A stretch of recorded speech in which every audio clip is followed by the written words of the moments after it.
हज़रत साहब, ये तो स्टार्टर था, पर असल बड़ी खबर की तरफ अब आते हैं। तारीख रकम हो गई है। पाकिस्तान का पहला सैटेलाइट मिशन चांद पर रवाना हो गया है। पाकिस्तान चांद पर सैटेलाइट भेजने वाला छठा मुल्क बन गया।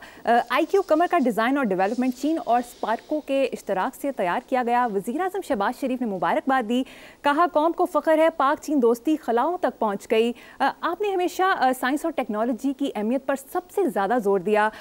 खलाओं को तस्खीर करने का देरीना ख्वाब पूरा होने पर यकीनन आप भी खुश होंगे हसन साहब। मैं खुश खच नहीं होता, मैं को बेवकूफ़ नहीं हूँ।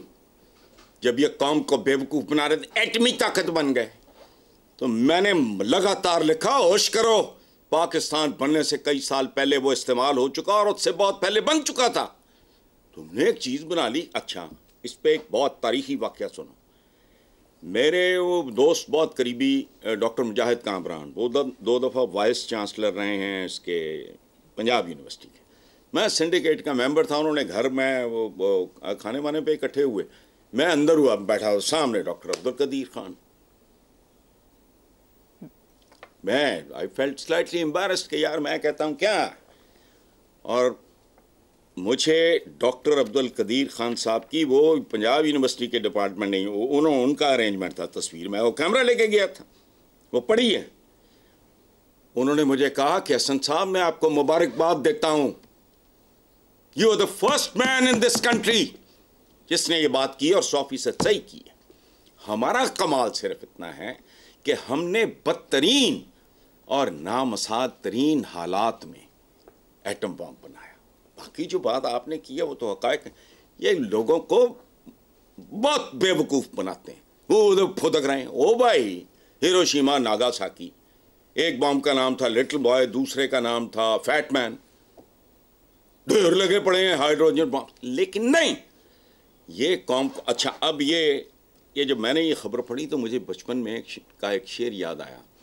वो हमारे यहाँ डिबेट्स, उर्दू डिबेटिंग में ना वो बहुत इस्तेमाल होता था। शेर सुनो, पता नहीं कितने सालों बाद याद आया। बेहतर है महो महर पे ढालो न कमंदें, इंसान की खबर लो कि जो दम तोड़ रहा है। एक तरजीहात की तमीज़ नहीं है, रांझे राजी करते हैं, लोगों को बेवकूफ़ बनाते हैं, लोगों की दुमे में नमदे कसते हैं। और बात सुनो, चौधरी जब जाता है तो उसके साथ कोई कमी, कोई मुंशी वगैरह होता है। चौधरी चाहे 4 घर छोड़ के जाए। अब चाइना देखो, बात सुनो, 1 अक्टूबर 1949 आज़ाद हुआ। चाइना पाकिस्तान से 774 दिन बाद आज़ाद हुआ। चांद चूंद छोड़ो, ये रजे दियाँ गल्ला ने। चाइना मतलब सुपर पावर के साथ अब नेक टू नेक जा रहा है। वो तो करे इस तरह के नखरे। एक सोनी तो सुती उठी ते थे चेचक दी मारी, भुख दी मारी। मैं पहले अपने जमीनी हालात ठीक करो। बात सुनो, इस सोनी धरती पे के चांद को ग्रहण लगा हुआ है। चाइनीज तो वहां जाके अपनी ग्रेट वॉल ऑफ चाइना का नजारा करेंगे। तुम यहां किसानों का एहतजाज देखोगे, नान भाइयों के धरने देखोगे, गिरफ्तारियां देखोगे, पुलिस की वर्दियां देखोगे, रिश्वत देखोगे, अरबों खरबों जो खाया गया गंदम की इंपोर्ट में वो देखोगे। ये लोगों को झुनझुने और खिलौने देने वाली बात है। Atom bomb was our requirement. एक इतना होस्टाइल पड़ोसी होने के नाते, लेकिन उस पर भी मैंने कहा ना, हमारा लिखने पढ़ने वालों का और ख़ास तौर पे सियासतदानों का काम है लोगों को एजुकेट करना। ये लोगों को एक्सप्लॉइट करते हैं। जैसे पहली बारी तुसी बनाया एटम बम, एवं। और लोग कैसे हैं यहाँ? एक को पागल आया था, फ्रॉडिया, चंद साल पहले, सारा पाकिस्तान जानता है, मैं पानी से कार चला रहा हूँ। वो अच्छे खासे पढ़े लिखे भी बेवकूफ़ बन गए। उनके साथ बड़े वो प्रोग्राम करने शुरू कर दिए। यार, हम अकली तौर पे बहुत, मतलब छोड़ो, अब नान भाइयों की गिरफ्तारियां देखेंगे जहाँ पे, चोरियां डाके देखेंगे, बेरोजगार, नशे करते हुए बच्चे, ये देखने जाएंगे चांद पे। ओ भाई वारी वारी हौली हौली, भावें जीनियस भी हो, इन्हें पहले स्कूल जाना होंदा है। डायरेक्ट कॉलेज या यूनिवर्सिटी में दाखिला नहीं मिलता। अपनी तरजीहात दुरुस्त करो। लेकिन ये दिहाड़ीदार से लोग हैं, गंदम स्कैंडल बेह कुछ ही करना होंदा है इन्होंने। ठीक है हसन साहब, अब कुछ बात गंदम स्कैंडल के हवाले से कर लेते हैं। अखबारी खबर के मुताबिक नून लीग के कायद नवाज शरीफ ने गंदम स्कैंडल में वजीर आजम शहबाज शरीफ को तलब कर लिया है। इम्कान है पीर को वजीर आजम शहबाज शरीफ नवाज शरीफ को रिपोर्ट पेश करेंगे। नवाज शरीफ ने कहा गंदम का बहरान पैदा करने वालों को नहीं छोड़ा जाएगा। क्या तबसरा करेंगे? तो नहीं छोड़ा जाएगा तो क्या किया जाएगा बताएं? खुरा कहीं और ही पहुंच गया फिर क्या होगा? और फिर किस कैपेसिटी में? अभी तो वो दोबारा सदर भी नहीं बने मुस्लिम लीग के। ये जो बात है ना कि ये सारा एक ही खानदान है, कुछ भी नहीं। ये this country is being treated as a family affair. उसके भयानक नताइज आ रहे हैं, लेकिन इसके आ चुके हैं। बात समझ में नहीं आती। तलाबत जो कोई भी है, इस्लामी जमहूरियत पाकिस्तान का वजीर आजम है, सवाल ही नहीं पैदा होता। फजूल बात है, एक टोपी ड्रामा है कि जाओ उनको छोड़ेंगे नहीं। अच्छा नहीं छोड़ोगे, मैं देखता हूं नहीं छोड़ते। ये सादा काम नहीं है, ये आप लोगों की खबासतों का नतीजा। देखो there are so many other crops जो ज्यादा कीमती हैं, उनका कभी स्कैंडल नहीं आता। ये गंदम का क्यों होता है? क्योंकि इसमें गवर्नमेंट हर चीज गल सड़ गई, बर्बाद हो गई, हर जगह बूथा उठा के पहुंच जाते हैं, संभाला इनसे जाता कुछ नहीं। मुझे बताओ बाकी जो क्रॉप्स हैं बेशुमार इस मुल्क में, कभी उनका रौला सुना? गंदम का रौला सुनते हैं, कहने को ज़रई मुल्क। हसन साहब, दूसरी तरफ नदीम असल चंद ने एक टीवी इंटरव्यू में गंदम स्कैंडल को तारीख का सबसे बड़ा स्कैंडल करार देते हुए कहा कि हिस्सा दिए बगैर तकरीबन 1700 अरब रुपए का टीका किसी को कौन लगाने देता है? यानी वो हिस्सा ना दे और टीका लगने दे, वरना अभी तक हबीब जालिब की नज़्में पढ़ने वाले इनकलाबी सामने आ चुके होते। चंद साहब का इशारा किस तरफ है? सुभान अल्लाह।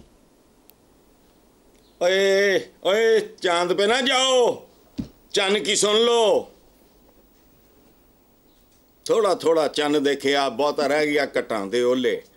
चन्न दी सुन लो, इस पे गौर करो। 1700 अरब का टीका कौन लगाने देता है? एक कला काकड़ तो नहीं कैं कर गया होना, दूर तक जाएगी। मैंने पिछले में हिंट दिया था कि खुरा पता नहीं कहां तक चला जाए। समझ आई बात?